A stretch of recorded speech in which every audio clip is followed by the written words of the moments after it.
Hello my aviation friends, I have one fun fact about 787 for you which you definitely don't know about. And it will take only 2 minutes, so let's take a look at it. During danger, the pilots have to somehow get out the flight deck, and if the cockpit door is blocked, they have to use flight deck overhead emergency exit, which you can find behind this cover. When the cover is removed, I can open door, and on the aft wall we can find extendable step which they will use to go out of the airplane. And since the exit hatch is quite high from the ground, they need to use descent device which you can find behind this cover.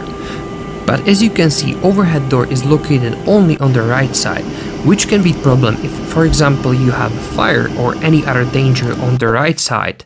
And if you try to jump on the left side, you most probably will end up anyway on the right side. Which brings me to my question from the story about this device on the top of the airplane. In the documentation you can find it as a step, but of course it can be used as a handle which pilot can use to pull them out of the cockpit, but it have also another purpose. Let me show you. You will grab descent device, climb out of the emergency exit, and you will use this step as an anchorage point to safely escape from the cockpit to the left side of the airplane. As you can see, simple solution but very effective. That's all from my side. Hopefully you learned something new. Thank you for watching. My name is Tomasz. This was Aircraft Maintenance with Zeto, and I will see you next one.